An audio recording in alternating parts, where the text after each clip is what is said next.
You don't hate yourself, but you rarely feel enough. Every book you read, every habit you track, every goal you set, quietly whispers the same thing. You could be better. And somehow, no matter how much you improve, you still feel behind. Why? You wake up already measuring. How productive will today be? How disciplined? How optimized? You listen to podcasts while driving. You feel guilty resting. You turn hobbies into performance metrics. Even your healing becomes a project. And when you fall short, your self-talk sharpens. You're wasting time. Other people are ahead. You should know better by now. It looks healthy from the outside, ambitious, driven, self-aware. But internally, something is tightening.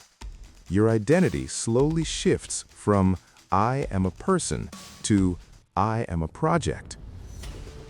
This pattern often hides inside high conscientiousness, a personality trait linked to discipline and goal orientation. Conscientious people succeed, but they also tend to internalize standards. When goals become identity markers, performance stops being about growth and starts being about worth. That's when self-improvement quietly becomes self-surveillance, and the mind doesn't thrive under surveillance. It adapts, but not in the way you expect.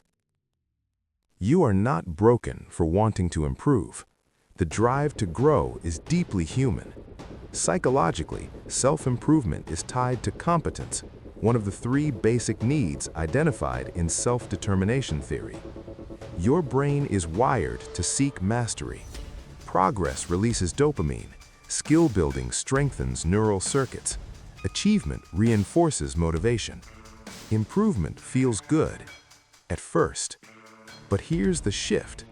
When growth stops being a choice and becomes a condition for self-acceptance, the brain moves from exploration mode to threat mode, and that changes everything. Let's break this down. Your brain has 2 major motivational systems. One is approach-based. It moves you toward reward, curiosity, expansion. The other is avoidance-based. It moves you away from threat, rejection, failure. When self-improvement is playful and voluntary, the approach system dominates. You explore, you experiment, you grow. But when improvement becomes a requirement, when I achieve X, then I'll be enough, your threat system activates. The amygdala flags inadequacy as danger. The stress response increases cortisol. Your prefrontal cortex, responsible for flexible thinking, becomes less creative under pressure. It's like trying to grow a plant while constantly checking if it's tall enough. The checking itself becomes stress. Here's a simple mental model. Imagine your identity as a house. Healthy growth is like renovating a room, but constant self-improvement turns the house into a construction site, always under repair, never finished, never safe to rest in. Over time, this creates what psychologists call conditional self-worth. I am valuable if I'm productive, if I'm disciplined, if I'm improving. And conditional self-worth is unstable because improvement never ends. There's always a higher standard, which means the finish line keeps moving and you keep running. But here's the deeper question. What happens to the nervous system when it never gets to feel complete? Let's move carefully, not toward abandoning growth, but toward recalibrating it. 1. Separate identity from metrics. What to do? Write down your current goals and then ask, if I failed at this, would I still respect myself? If the answer is no, the goal is fused with identity. Why it works. Cognitive fusion, a concept from acceptance and commitment therapy, happens when thoughts and identity merge. By consciously separating what I do from who I am, you reduce threat activation in the brain. Your amygdala relaxes when worth isn't on the line. Example, instead of, if I don't wake up at 5 a.m., I'm weak, Shift to waking early is a strategy, not a verdict. You become the observer, not the scorecard. Schedule non-improvement time. What to do? Block time where nothing is optimized. No learning, no tracking, no self-analysis. Just activity for intrinsic enjoyment. Why it works? Intrinsic motivation activates the brain's default mode network, associated with creativity and integration. When the brain is not goal-focused, it consolidates learning and restores cognitive flexibility. Constant performance mode exhausts executive function. Restored flexibility reduces burnout. Example: walk without a podcast. Cook without turning it into a biohacking experiment. Let the mind wander. Wandering is not laziness, it's neurological recovery. Replace upgrade with integrate. What to do? Instead of asking, "What should I improve next?" ask, "What have I already learned that I haven't embodied?" Why it works? The brain strengthens neural pathways through repetition and integration, not constant novelty. Chasing new improvements triggers dopamine spikes, but integration strengthens long-term circuits.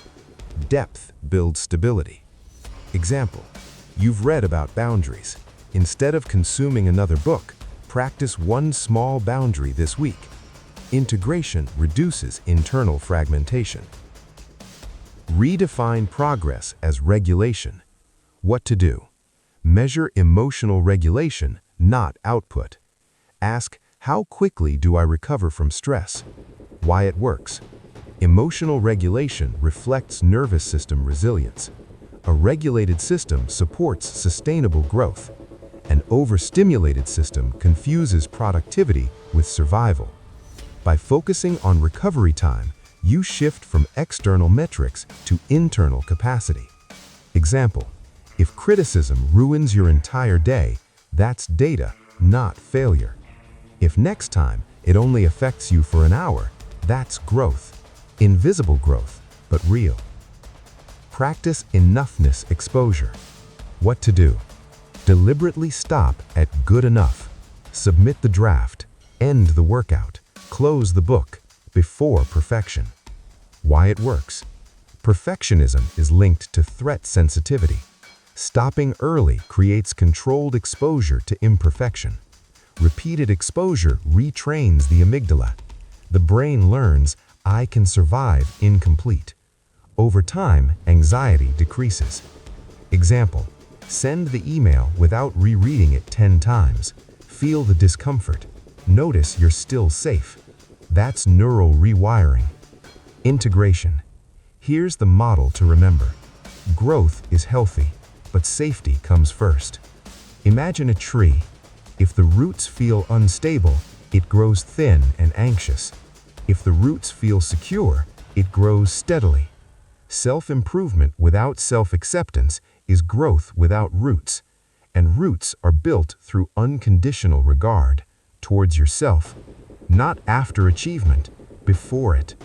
When safety anchors identity, growth becomes expression, not compensation. And something subtle shifts. You stop improving to escape yourself. You start improving to express yourself. That difference changes everything. Quiet, empowering close. You were never meant to live as a renovation project. You were meant to inhabit your own life. Growth is beautiful. Discipline is powerful, but neither should cost you your sense of being enough. The mind performs best when it feels safe. And maybe the most radical improvement is allowing yourself to stop improving for a moment. Not because you've arrived, but because you already belong here.